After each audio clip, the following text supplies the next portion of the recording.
বিসমিল্লাহির রহমানির রহিম। আসসালামু আলাইকুম। কেমন আছো সবাই? আশা করছি আল্লাহর অশেষ রহমতে সবাই ভালো আছো। আলহামদুলিল্লাহ, আল্লাহ পাক আমাকেও ভালো রেখেছেন। আজকের রেসিপি চিকেন বিরিয়ানি। সবাই জানো বিরিয়ানি রান্না করতে, আমিও জানি কম বেশি, তাই রান্না আজকে শুরু করলাম।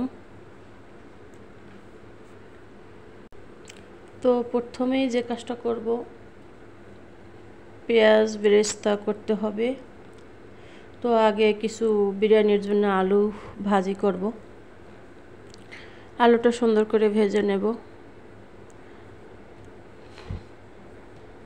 আর কি বলবো, অনেক কিছুই বলার থাকে, ভিডিওতে অত কিছু বলা হয় না, কারণ 1 কেজি চাউলের মধ্যে 2-4টা মরা চাল থাকে, এটা স্বাভাবিক, তাই না? সবাই তো আর ভালো হয় না। তো আলুটা সুন্দর করে ভেজে নিচ্ছি। কালকে একটা লোক আমাকে বলছে যে তুই ঘুমিয়ে ঘুমিয়ে কথা বলিস, তুই কিসের কথা বলিস, তোর কথা শুনতে পাচ্ছি না। আমার প্রিয় অনেক আপুরা আছে, তারা আমাকে ভালোবেসে সুন্দর সুন্দর কমেন্ট করে। কিছু লোক আছে খারাপ, ভালো না, নষ্ট, নোংরা হইতে পারে, সবাই তো আর একরকম হয় না। আমি ঘুমিয়ে ঘুমিয়ে বলি না, যেরকম খুশি সেরকম বলি। তোমার ইচ্ছা করলে তুমি ভিডিও দেখবা, না ইচ্ছা করলে নাই, বেশ ওকে, কোনো সমস্যা নাই। তো এই ধরনের প্রশ্ন বা এই ধরনের কথা বলা কোনো যুক্তি আছে? আসলে এরা কি বলবো, কিছু বলার মতো ভাষা পাচ্ছি না। আল্লাহ হেদায়েত করুক, আর হেদায়েত না থাকলে আল্লাহর যা ভালো লাগে তাই করুক। মানুষকে বরদোয়া দিতে চাই না, কিছু কিছু কথা শুনলে খারাপ লাগে। আমার এই পুরো 6-7 মাসের এই ইউটিউব জার্নিতে এই প্রথম একটা কথা শুনলাম, আর কখনো শুনিনি, যার জন্য একটু বেশি কষ্ট লাগছে। আর যারা প্রতিনিয়ত মানে ভিডিওর সামনে এই উল্টাপাল্টা কথা বলে, গান করে, তারপরে ড্যান্স মারে, তারাই বুঝি তোমাদের কাছে ভালো। আল্লাহ রসুলের হাদিসে, আল্লাহর কোরআনে যা বলছে আমরা মানতে পারি না, যতটুকু সম্ভব চেষ্টা করতেছি। হ্যাঁ, কিছু কিছু মুনাফেক আছে, কোরআন হাদিসের কথা কইলে তাদের ভিতরে জ্বলে, বলে আমরা নাকি হুজুর। আল্লাহ যদি থাকে হেদায়েত দেখ, কিছু বলার মতো কিছু পাচ্ছি না, কি বলবো। মানুষের পিছনে অনেক কিছুই বলা যায়। এখানে বিরিয়ানি রান্না করার জন্য পেঁয়াজটা বেরেস্তা করে নিচ্ছি। মানুষ এরকম কেন জানি না তো, আর কি বলবো, ভালো লাগতেছে না। আর আমার চিকেনটা রান্না করা হয়ে গেছে, চিকেনটা আগেই বসিয়ে দিছিলাম, ওটা দেখানো হয় নাই। চিকেনটা উঠিয়ে নিচ্ছি। এখন এই যে ঝোলটা আছে এটার ভিতরেই আমার বিরিয়ানিটা রান্না করা হবে।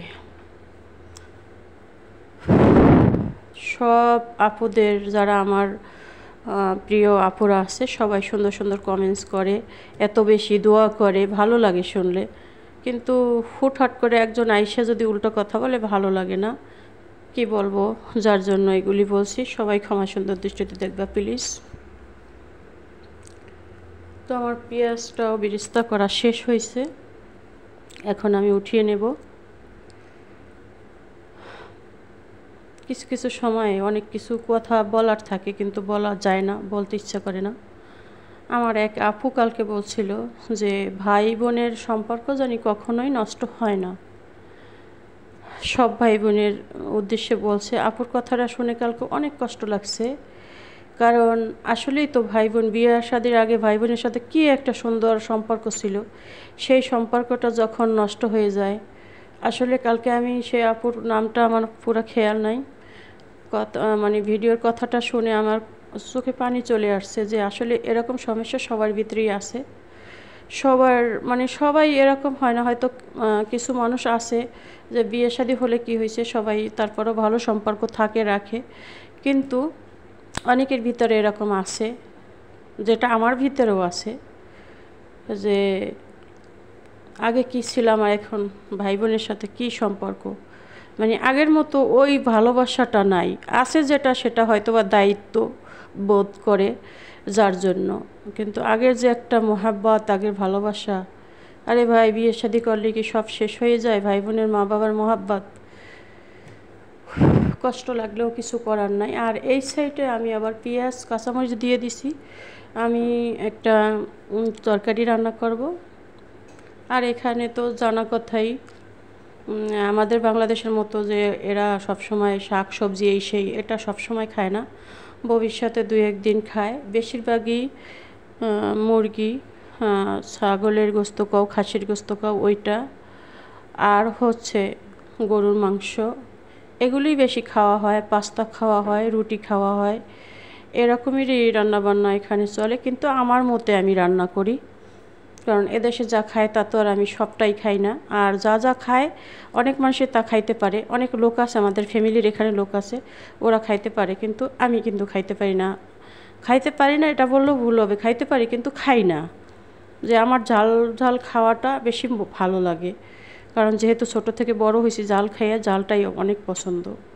আমার চিকেনটা ভাজা হয়ে গেছে, এখন চিকেনটা উঠাই নিচ্ছি। জানি না আজকের কথাগুলি তোমাদের কাছে কেমন লাগবে। আমি জানি আমার ইউটিউবার আপুরা কখনো এইসব কথা বলবে না, কারণ সে আপুরাও আমাকে ভালোবাসে, তাদের ভিডিও দেখি, আর তারাও আমাকে ভালোবাসে, তাদের ভিডিও, আমাদের ভিডিও তারা দেখে। এইখানে কিছু বেগুন ভেজে নিচ্ছি। তোমরা ভাবতে পারো যে বেগুন প্রতিদিন, বেগুনটার কারণ হচ্ছে যে বেগুন যেহেতু কেনা হয়েছে, না খাইলে তো নষ্ট হয়ে যাবে, ওই জন্য বেগুনটা ভেজে তারপরে এই যে ভুনা করতেছি। বলতে পারো বেগুন কারি, কত কিছুই তো বলা যায়। আর এখন আমি বিরিয়ানিটা রান্না করে নেব। এর ভিতরে দিয়ে দিছি কিন্তু পেঁয়াজ বেরেস্তা, তারপরে আলু ভাজা সব কিছু দিয়ে দিছি। এখন এটা নিয়ে সুন্দর করে কষিয়ে নেব। এই যে দেখো। ওকে, আল্লাহ হাফেজ।